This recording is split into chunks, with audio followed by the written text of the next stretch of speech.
ìràwọ̀ ayọ̀ láti máa yọ wá fẹ́ni tí jíǹgbé.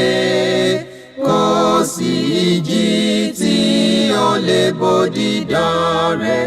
Jésù ti gbà àwọn tó ti sọnù.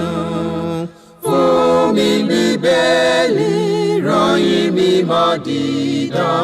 Mọ́lẹ̀ rẹ̀ yóò tọ́ mi lọ́nà tòrò. Ẹ̀kọ́ ìlérí òfin ìfẹ́ papọ̀. Kóru tó kọjá sọ́jà ìnípẹ̀kun.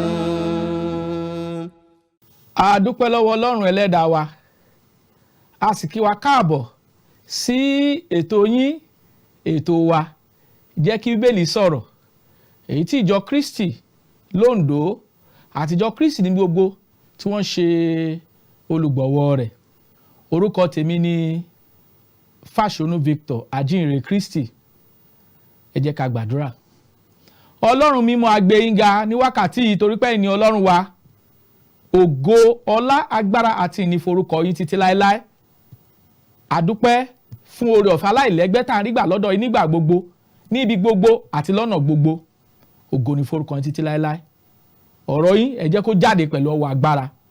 Lórúkọ Jésù Kristi Olúwa wa. Àmín. Lẹ́ẹ̀kan sí a dúpẹ́ lọ́wọ́ Ọlọ́run fún oore ọ̀fẹ́ rẹ̀ lórí ayé wa láti wá sí ètò yìí lónìí. A sì dúpẹ́ lọ́wọ́ àwọn tí ń gbọ́ wa nílé fún oore ọ̀fẹ́ tọ́lọ́run fáwọn náà láti máa gbọ́ wa. Ògo la fi fún Ọlọ́run ẹlẹ́dàá wa. A dúpẹ́ fún ìwàláàyè rẹ̀ lórí ayé wa tó sì dájú. Lónìí, kókó ẹ̀kọ́ tí a fẹ́ gbé yẹ̀wò ó ní ewu tí ń bẹ nínú kíkọ ọ̀rọ̀ Ọlọ́run sílẹ̀. Ewu tí ń bẹ nínú kíkọ ọ̀rọ̀ Ọlọ́run sílẹ̀. Ewu tí ń bẹ nínú kíkọ òtítọ́ ọ̀rọ̀ Ọlọ́run sílẹ̀. Òun la fẹ́ gbé yẹ̀wò lónìí. A rí pé òtítọ́ ọ̀rọ̀ Ọlọ́run bá a bá kọ̀ ọ́ sílẹ̀ ó léwu. Ẹnikẹ́ni tó bá kọ̀ òtítọ́ ọ̀rọ̀ Ọlọ́run sílẹ̀ kò ṣeé ṣe fúnrú ẹni bẹ́ẹ̀ láti wọ ibi ìsinmi ológo ní ìkẹyìn ọjọ́. Ènìyàn lè kọ̀ òtítọ́ ọ̀rọ̀ Ọlọ́run sílẹ̀ kó sì lọ bẹ́ẹ̀ lọ́fẹ̀ẹ́. Kíkọ̀ òtítọ́ ọ̀rọ̀ Ọlọ́run sílẹ̀ ó jẹ́ ìpè fún ìbínú Ọlọ́run. A ò ní rí ìbínú Ọlọ́run lórúkọ Jésù. Àmín. Kí ni ìwé Àìsáyà orí 50 ẹsẹ̀ 8 sí 9 kí ni ó wí? Ẹ gbọ́ ohun tọ́rọ̀ Ọlọ́run sọ. Ó ní, nítorí èrò mi kì í ṣe èrò yín, bẹ́ẹ̀ ni ọ̀nà yín kì í ṣe ọ̀nà mi, ni Olúwa wí. Nítorí bí ọ̀run ti ga ju ayé yìí lọ, bẹ́ẹ̀ ni ọ̀nà mi ga ju ọ̀nà ènìyàn lọ, àti èrò mi ju èrò ènìyàn lọ. Láfikún, ohun tó dára lójú ènìyàn, ohun tí kò dára ni lójú Ọlọ́run. Kí ni ìwé Òwe orí 14 ẹsẹ̀ 12 kí l'Olúwa wí? Ó ní, ọ̀nà kan wà tó dàbí pé ó dára lójú ènìyàn, ṣùgbọ́n òpin rẹ̀ ọ̀nà ikú ni. Nítorí náà, èrò ọ̀nà Ọlọ́run ó dára ju èrò àti ọ̀nà ènìyàn lọ. À ń fi ọ̀nà Ọlọ́run bẹ̀ wá pé kí a jọ̀ọ́ kí a tẹ́tí sílẹ̀ sí ọ̀rọ̀ Ọlọ́run tí a ní fún wa lónìí.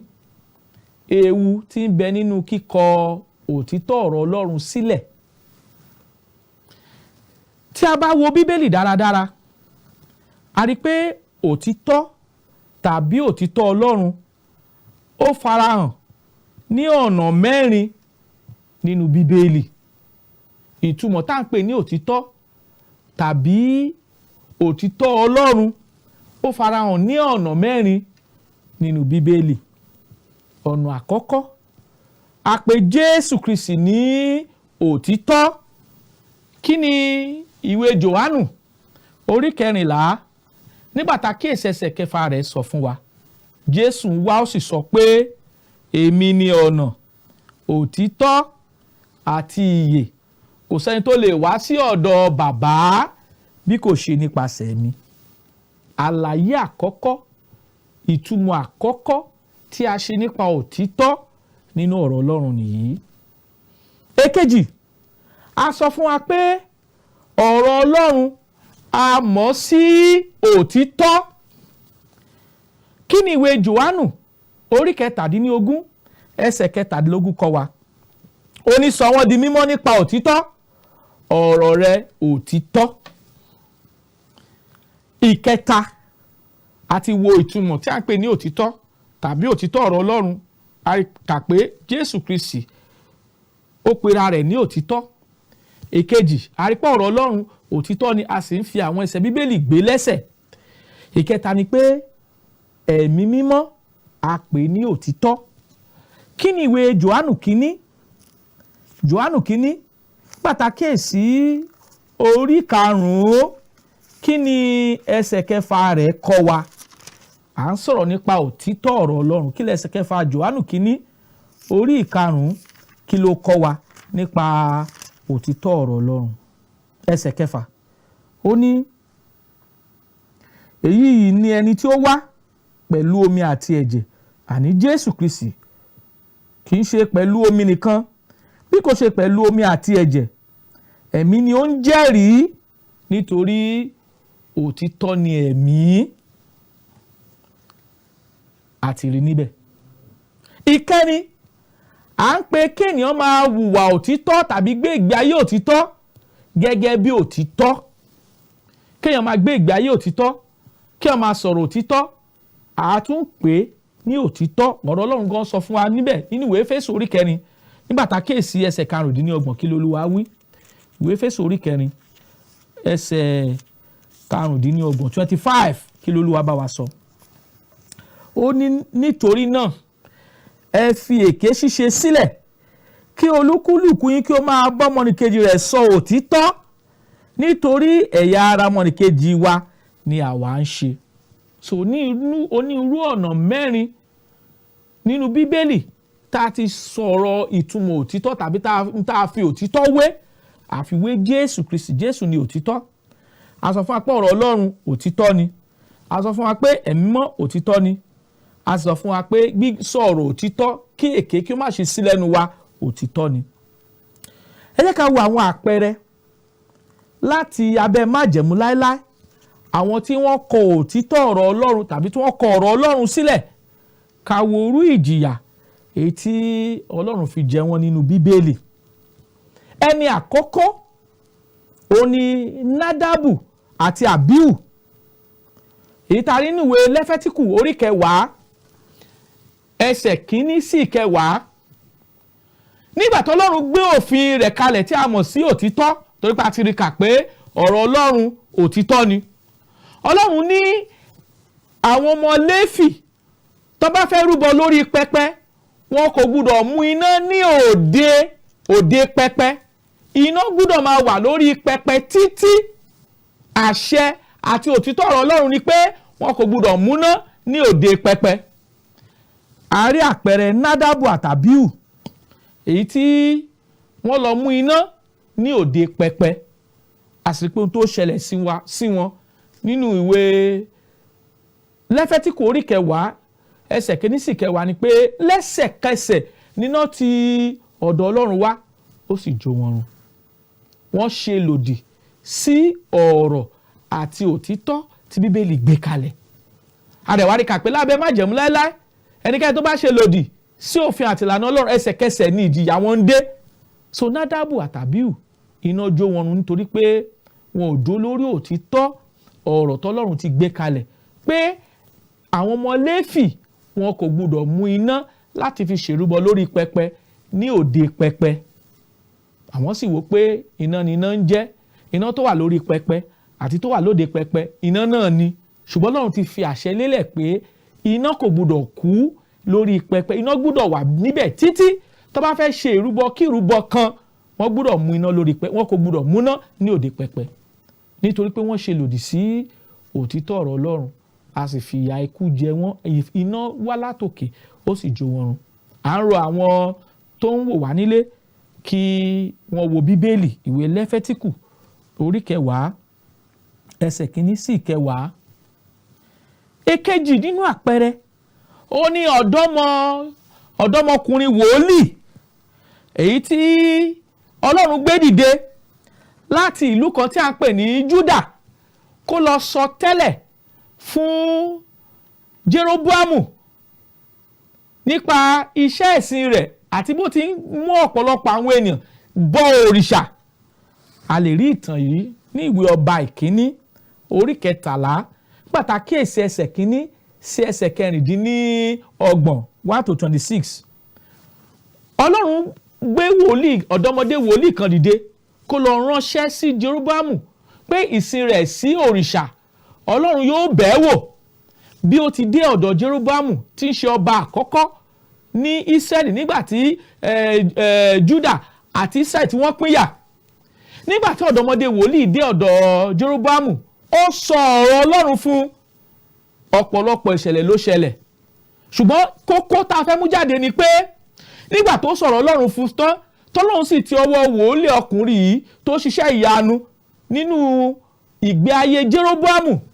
Ọlọ́run ti sọ ọ̀rọ̀ rẹ̀ fún wòlíì ọ̀dọ́mọkùnrin pé tó bá ń padà bọ̀ ọ̀nà tó gbà wá kọ́ ni kó gbà padà.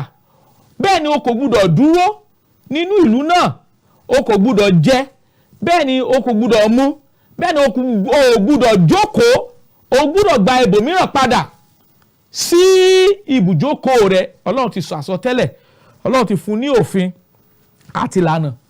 Tẹ́ bá ka ìwé Ọba Ìkíní orí 13 láti ẹsẹ̀ 1 sí 26 ó ṣàlàyé ọ̀rọ̀ yìí fún wa. Ṣùgbọ́n bí ó ti ń padà, wòlíì kan bẹ nínú ìlú yìí tó ń jẹ́ àgbà wòlíì ni. Ọmọ rẹ̀, ọmọ wòlíì àgbà yìí, ó rí iṣẹ́ tí wòlíì ọ̀dọ́mọkùnrin wá ṣe ní ìlú náà, ó sì sọ fún bàbá rẹ̀. Ọmọ yìí sì béèrè lọ́wọ́ bàbá sì béèrè lọ́wọ́ ọmọ rẹ̀ pé níbo ni wòlíì náà gbà. Ó sì júwèé ibi tí wòlíì náà gbé tó ti ń padà, ó ti parí iṣẹ́ tọ́lọ́run rán láti wá ṣe ní ìlú Ísírẹ́lì, ó wá ń padà síbi tó ti wá. Bí wòlíì àgbà yìí bó ṣe gbá tẹ̀lé nìyí, ó gbé kẹ́tẹ́kẹ́tẹ́ ó tẹ̀lé, ó bá lójú ọ̀nà tó ń lọ. Ó wá sọ fún pé ó ní Ọlọ́run ti sọ fún òun pé kó padà sí inú ìlú tọ́lọ́run ní kò gbọdọ̀ padà, kó jẹ bẹ́ẹ̀ ni kí ó mú. Bó ṣe bí wòlíì ọ̀dọ́mọkùnrin bó ṣe gbọ́ràn sí wòlíì àgbà lẹ́nu, àṣé pé wòlíì àgbà yìí ó ń parọ́ ni. Ó sì fi orúkọ Ọlọ́run jẹ́rìí fún pé Ọlọ́run ti tún kọ sóhun pé kí wòlíì ọ̀dọ́mọkùnrin kó padà kó jẹ bẹ́ẹ̀ ni kó mú. Bí ọ̀dọ́mọdé wòlíì bó ṣe padà nìyí, ó jẹun ó sì mú nínú ilé rẹ̀. Níbi tó ti ń jẹun lọ́lọ́run mí sí wòlíì àgbà náà ló sọ àsọtẹ́lẹ̀ fún pé nítorí pé ìwọ kò gbọ́ ohùn Ọlọ́run o sì tẹ̀lé ìfẹ́ rẹ̀, tó bá ti ń lọ lọ́nà ìkookò búburú òun ni yóò pa ọ jẹ. Bí wòlíì ọ̀dọ́mọkùnrin bó ṣe padà nígbà tó dúró tó jẹun nílé wòlíì àgbà tán, ó dúró padà, bó ṣe ń padà tó ń lọ ní ìkookò búburú kan yọ sí, ó sì pa á. Ìta ń sọ ni pé ọ̀rọ̀ Ọlọ́run ò ṣeé fi ṣeré. Ohun tọ́rọ̀ Ọlọ́run bá ti sọ a gbọ́dọ̀ tẹ̀lé. Ohun tí ọ̀dọ́mọ wòlíì tó bá ikú pàdé nìyí nítorí pé ọ̀rọ̀ tọ́lọ́run ti sọ kò tẹ̀lé gẹ́gẹ́ bí àṣẹ t'Olúwa ti gbé kalẹ̀. Ẹ ká wo àpẹẹrẹ ìkẹta. Àpẹẹrẹ ìkẹta òun la lè rí nínú ìwé Sámúẹ́lì kejì orí 9 nígbà tá a kíyèsí ẹsẹ̀ 1 sí 13. À ń sọ àpẹẹrẹ Úsà èyí tí Ọlọ́run ti sọ àsọtẹ́lẹ̀ pé ẹ̀yàkẹ́yà kan kò gbúdọ̀ fọwọ́ kan àpótí ẹ̀rí àfi ẹ̀yà Léfì. Nígbà tí Dáfídì pàṣẹ fún àwọn Léfì pé kí wọ́n gbé àpótí ẹ̀rí padà wá sí Jerúsálẹ́mù níbi tó wà, bí wọ́n ti ń gbé àpótí ẹ̀rí bọ̀ tí wọ́n ń dùn, tí tọkàn wọn ń yọ̀, tí wọ́n ń fi ọpẹ́ fún Ọlọ́run, àwọn tó ń gbé àpótí ẹ̀rí fẹ́ yẹ̀gẹ̀rẹ̀ kó ṣubú. Bí Úsà ṣe ní kó lọ fọwọ́ kàn kó má bàa ṣubú nìyí, Pelu sọ fún wa pé Ọlọ́run sì lù ú pa lẹ́sẹ̀kẹsẹ̀. Ẹ wo ìtàn yìí wà nínú Sámúẹ́lì kejì orí 9 nígbà tá a kíyèsí ẹsẹ̀ 1 sí 13. Ọlọ́run ní ẹ̀yàkẹ́yà kan kò gbọdọ̀ fọwọ́ kan àpótí ẹ̀rí àfi ẹ̀yà Léfì nìkan. Àpótí ẹ̀rí fẹ́ ṣubú ṣùgbọ́n Úsà ní kó ń ran àpótí ẹ̀rí lọ́wọ́ kó má bàa ṣubú. Bó ti fọwọ́ kàn bẹ́ẹ̀ ni a sọ fún wa pé Ọlọ́run sì lù pa lẹ́sẹ̀kẹsẹ̀. Ní tá a gbìyànjú láti fi hàn wá ni pé bí Ọlọ́run bá ti fi àṣẹ rẹ̀ lọ́lẹ̀ a kò gbúdọ̀ yí padà. Eléyìí ṣe pàtàkì ó sì ṣe kókó fún wa. Ẹ ká tún wo àpẹẹrẹ mìíràn. A rí àpẹẹrẹ ọba kan, ọba Sáríà ni. A rí pé ọba yìí olówó, Ọlọ́run bù sí fún, ṣùgbọ́n ó ṣe lòdì sí òfin Ọlọ́run nípa pé Ọlọ́run ti fi àṣẹ lọ́lẹ̀ pé àwọn ẹ̀yà Léfì nìkan ló gbúdọ̀ lọ síbi pẹpẹ láti lọ ṣèrúbọ fún Ọlọ́run. Ọba yìí nígbà tó lówó tán tó ní gbogbo nǹkan ó wá sọ pé òun fúnra ara gan náà lè lọ ṣèrúbọ. Gbogbo àwọn ẹ̀yà Léfì àtàwọn àlùfáà ló ní Ọlọ́run ò wí bẹ́ẹ̀, ó ní òun ṣàfẹ́ ṣe é. Bó ti gbé igbá láti lọ ṣèrúbọ ní pẹpẹ, a sọ fún wa pé ẹ̀tẹ̀ bò ó lẹ́sẹ̀kẹsẹ̀. Gbogbo ọjọ́ ayé rẹ̀ pátá àgbèsí inú igbó ló ti gbé títí tó fi kú. Króníkà kejì orí 26 ẹsẹ̀ 16 sí 23. Ọlọ́run ti ní kò sí ẹ̀yàkẹ̀yà kan tó gbọ́dọ̀ fọwọ́ kan tó gbọ́dọ̀ rúbọ lórí pẹpẹ àfi ẹ̀yà Léfì. Ṣùgbọ́n ọba yìí Sáríà ó ṣe lòdì sí ìfẹ́ Ọlọ́run ó sì bá ẹ̀tẹ̀ pàdé. A tún wo àpẹẹrẹ kan, àpẹẹrẹ ti Mósè tí ń ṣe àpẹẹrẹ 5. Ọlọ́run sọ fún Mósè pé kó sọ̀rọ̀ sí àpáta, ṣùgbọ́n Mósè ó lọ ó sì lu àpáta tako òfin Ọlọ́run.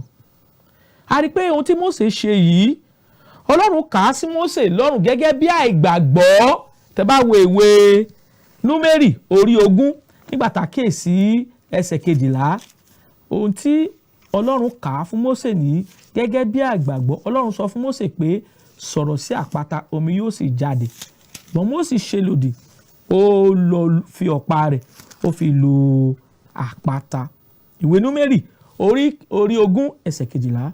Olúwa sì sọ fún Mósè àti Fáráónì pé nítorí ẹ̀yin kò gbà mí gbọ́ láti yà mí sí mímọ́ níwájú àwọn ọmọ Ísírẹ́lì, nítorí náà ẹ̀yin kì yóò mú ìjọ àwọn ènìyàn yìí lọ sí ilẹ̀ náà tí mo ti fi fún yín.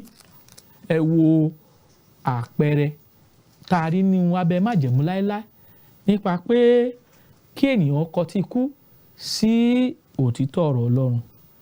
Ẹ̀yin ènìyàn wa nílé tẹ́ ń wò wá, ẹ má ṣe jẹ́ ká ṣe lòdì sí òfin àti ìlànà tí Ọlọ́run gbé kalẹ̀ fún wa. Ó dára fún wa láti tẹ̀lé ọ̀rọ̀ Ọlọ́run ní pàtó. Lónìí kí wá ní òtítọ́ ọ̀rọ̀ Ọlọ́run lónìí? A ti wo àpẹẹrẹ lábẹ́ májẹ̀mú láéláé àwọn tí Ọlọ́run ti sọ ìfẹ́ rẹ̀ fún tí wọ́n sì ṣe lòdì àti ohun tó ṣẹlẹ̀ sí wọn. Kí wá ní òtítọ́ ọ̀rọ̀ Ọlọ́run lónìí? Àkọ́kọ́, májẹ̀mú láéláé a ti mú kúrò lójú ọ̀nà, a sì ti fi májẹ̀mú titun a sì ti fi dípò rẹ̀. Òtítọ́ tọ́lọ́run fẹ́ kí a mọ̀ lónìí nìyí. Kí ni Bíbélì sọ fún wa nínú ìwé Hébérù orí 9? Ìwé Hébérù orí 9 nígbà tá a kíyèsí ẹsẹ̀ 15. Hebrews 9:15 ká gbọ́ ohun tí Ọlọ́run sọ fún wa níbẹ̀. Ẹgbọ́n tó Olúwa wí o.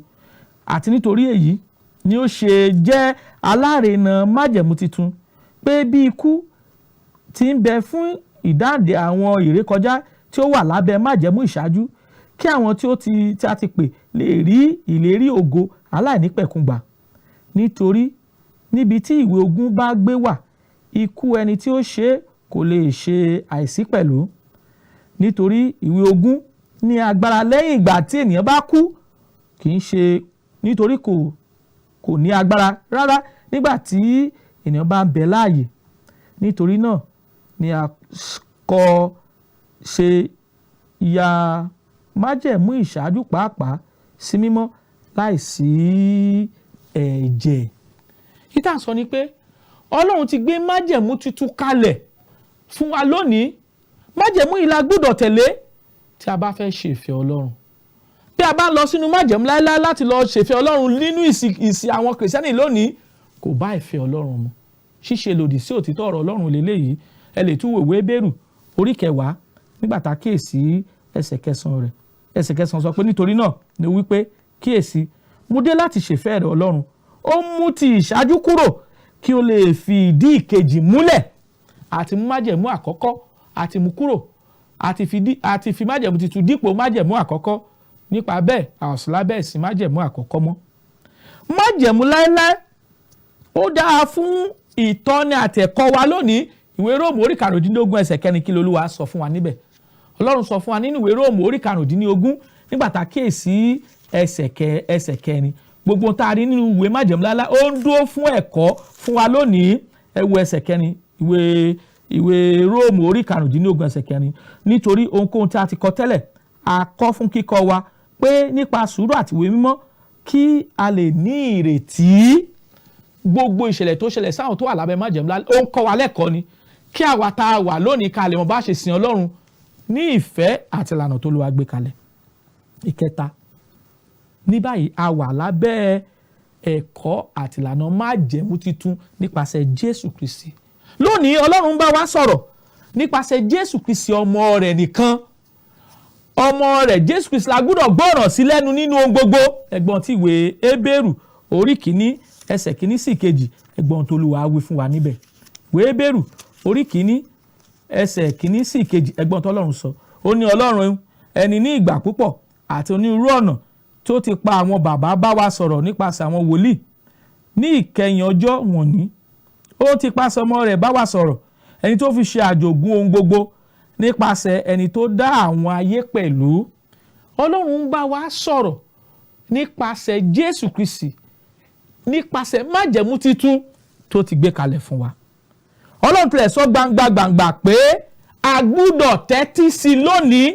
Tá bá kíyèsí ìwé Mátíù orí 17 nígbà tá kíyèsí ẹsẹ̀ 1 sí 5 a rí kà níbẹ̀ pé Jésù Kristi kọ́ àwọn ọmọlẹ́yìn rẹ̀ 3 Pétérù, Jòhánù àti Jákọ́bù lọ sórí òkè. Níbi tó ti ń gbàdúrà a sọ fún wa pé apá láradà, Mósè yọjú sí, Èlíjà yọjú sí. Nígbà tí àwọn àpọ́sítélì rí nǹkan wọ̀nyí, nígbà tí a ti pa láradà tán tó ti padà sí ènìyàn, Pétérù wá dáhùn pé ó dára fún wọn láti kọ́ àgọ́ 3 sí yìí, ọ̀kan fún Mósè, ọ̀kan fún Èlíjà, ọ̀kan fún Jésù Kristi.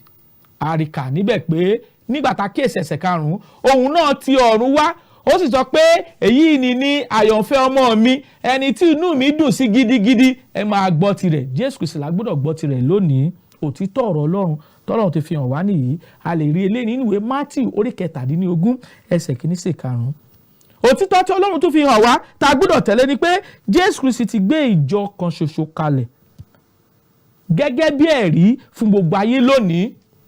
Ìwé Mátíù orí 16 ẹsẹ̀ 18 Bíbélì sọ níbẹ̀ pé ìwọ ni Pétérù, lórí àpáta yìí lèmi yóò kọ́ ìjọ mi lé, ẹnu ọ̀nà ipò òkú kì yóò sì lè borí rẹ̀. Jésù ti gbé ìjọ rẹ̀ kan kalẹ̀. Ìjọ rẹ̀ náà la gbọ́dọ̀ jẹ́ ẹ̀yà nínú rẹ̀ lónìí tí a bá fẹ́ ṣe ìfẹ́ Ọlọ́run gẹ́gẹ́ bí a ti kọ sílẹ̀ nínú ọ̀rọ̀ Ọlọ́run. A ó sì dá wa lẹ́jọ́ ní ìgbà tiwa yìí nípa ọ̀rọ̀ Jésù Kristi Olúwa wa. Ọ̀rọ̀, ẹ̀kọ́, ìlànà àti iṣẹ́ ìsìn wa ó gbúdọ̀ ti pasẹ̀ Jésù Kristi jáde. Ẹ̀gbọ́n tọ́rọ̀ Ọlọ́run sọ ní ìwé Jòhánù orí 12 ká wo ẹsẹ̀ 48 12:48 kí l'Olúwa wí. Ẹ̀gbọ́n tí Bíbélì sọ 48 ó ní ẹni tí ó bá kọ̀ mí tí kò sì gba ọ̀rọ̀ mi, ó ní ẹnìkan tí ń ṣe ìdájọ́ rẹ̀. Ọ̀rọ̀ tí mo ti sọ òun náà ni yóò ṣe ìdájọ́ rẹ̀ ní ìkẹyìn ọjọ́. A ó dá wa lẹ́jọ́ ní sáà tá wà yìí nípa ọ̀rọ̀ Jésù Kristi Olúwa wa àti ìyìnrere rẹ̀.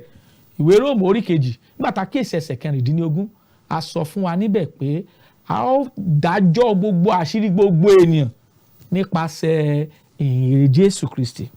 Bí ẹnikẹ́ni bá kọ̀ Jésù lónìí, tí a kọ̀ òtítọ́ ọ̀rọ̀ Ọlọ́run, tí a kọ̀ sí ẹ̀mí Ọlọ́run, tí a ò sì fẹ́ gbé ìgbé ayé òtítọ́, àti kọ̀ òtítọ́ ọ̀rọ̀ Ọlọ́run nìyí. Jésù sì fẹ́ láti ràn wá lọ́wọ́.